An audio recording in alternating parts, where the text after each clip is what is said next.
Hi friends, welcome to my channel Fly in Physics. Make your path easy. இந்த வீடியோவில் Bluetooth and FM radio electronics டிஐவை ப்ராஜெக்டை பற்றி பார்க்க போகிறோம். இதுக்கு தேவையான பொருட்கள் ப்ளூடூத் மாடுல் TG113. இதில் ஒரு 5 கண்ட்ரோல் கொடுத்துருக்காங்க. 1 on off, 2 mode change, Bluetooth mode, FM mode, USB mode and memory card mode.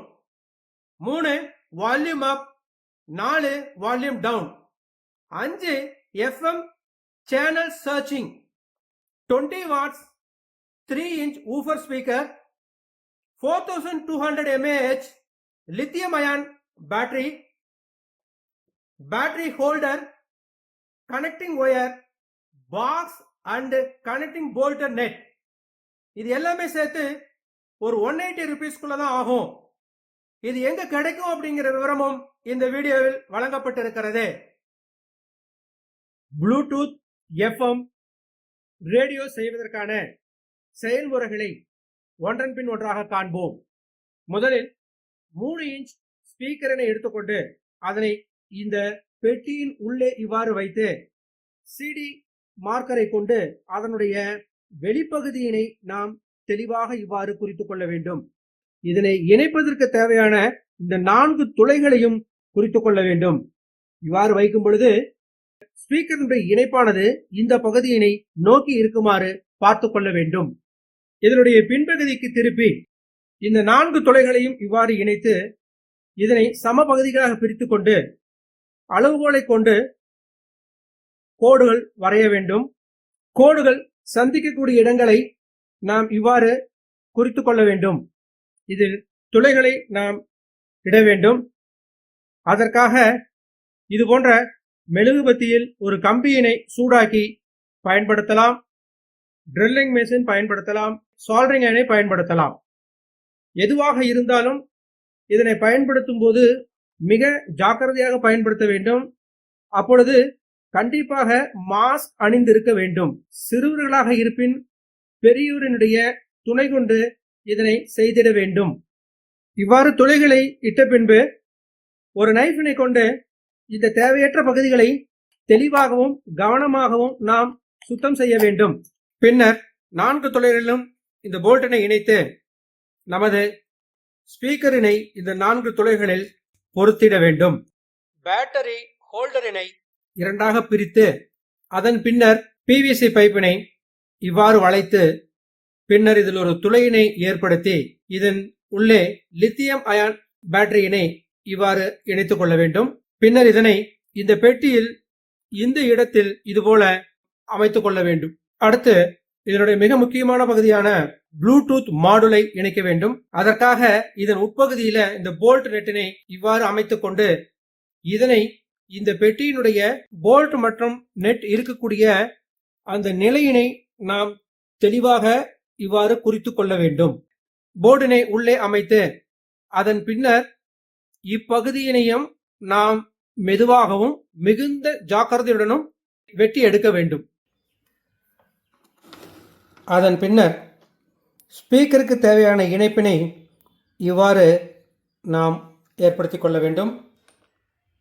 Speaker இணைப்பினையும் battery இணைப்பினையும் நாம் கொடுக்க வேண்டும்.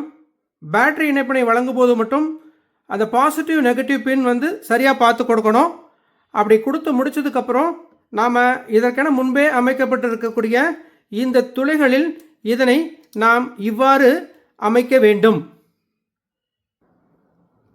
இதுவே நமது ப்ளூடூத் எஃப்எம் ரேடியோவினுடைய இறுதி வடிவமாகும். இனி இது எவ்வாறு இயங்குகிறது என்பதனை பற்றி நாம் தற்பொழுது காண்போம். நம்ம டிவைஸை முதல்ல ஆன் பண்ணிப்போம். முதல்ல நமக்கு ப்ளூடூத் மோட் எனேபிள் ஆகிருக்கும். இப்போ நம்ம செல்ஃபோனில் ப்ளூடூத்தை ஆன் பண்ணி நம்ம சர்ச் பண்ணோம் அப்படின்னு சொல்லி பார்த்தீங்கன்னா பாருங்கள், TG113 இருக்கும். அதை நம்ம செலக்ட் பண்ணிவிட்டு நம்ம இதில் தேவையான பாடல்களை வச்சுட்டு நாம் பாடல்களை கேட்டு என்ஜாய் பண்ணலாம். அதுக்கப்புறம் இதில் எஃப்எம் எப்படி பார்க்குறது அப்படின்னு சொல்லி பார்த்தீங்கன்னா நம்ம முதல்ல இப்போ மோடு சேஞ்ச் பண்ணணும். இதுக்கு மோடு சேஞ்ச் பண்ண போகிறேன். இது வால்யூம் டவுன், இது வால்யூம் அப். எஃப்எம் மோட் இருக்கும்போது இந்த சார்ஜர் பின் வந்து கண்டிப்பாக இதில் இருக்கணும். பேட்டரியில் சார்ஜ் முடிஞ்சு போச்சுன்னா கூட இந்த சார்ஜ் போட்டுக்கலாம். இது பி டைப் சார்ஜர், எனவே நீங்கள் பேட்டரியில் சார்ஜ் முடிஞ்சுட்டா போட்டுக்கலாம். அதுக்கடுத்து சேனல் சர்ச்க்கு வந்து இதை வந்து நம்ம சர்ச் பண்ண போகிறோம். இப்படி சர்ச் பண்ணிகிட்டே இருந்தோம்னா ஒரு குறிப்பிட்ட இடத்துல நமக்கு சேனல் வந்து கிடைக்க ஆரம்பிச்சிடும்.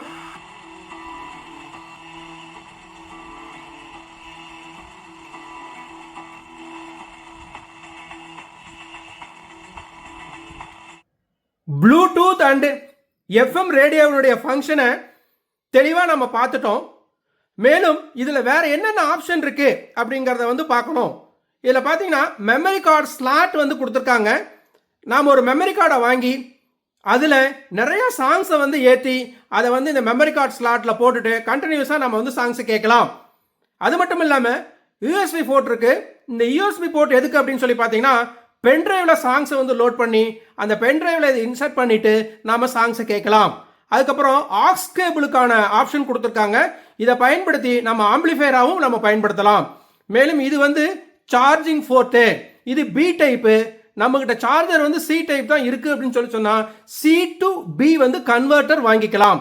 என்னுடைய அடுத்த வீடியோவில் இதனுடைய அப்கிரேடட் வெர்ஷனை பற்றி கொடுக்க போகிறேன். அது வந்து கம்ப்ளீட்டாக ஸ்டாட்டிக் டைப்பு. அது மட்டும் இல்லாமல் எல்லா ஆப்ரேஷனுமே வந்து பார்த்தீங்கன்னா ரிமோட்டில் ஆப்ரேட் பண்ணலாம். தேங்க்யூ ஃபார் வாட்சிங் திஸ் சேனல். தேங்க்யூ. இந்த வீடியோ உங்களுக்கு பிடிச்சிருந்ததுன்னா லைக் பண்ணுங்க, சப்ஸ்கிரைப் பண்ணுங்க, உங்க ஃப்ரெண்ட்ஸுங்களுக்கு ஷேர் பண்ணுங்க. தேங்க்யூ ஃபார் வாட்சிங் this video. See you in the next video. Thank you.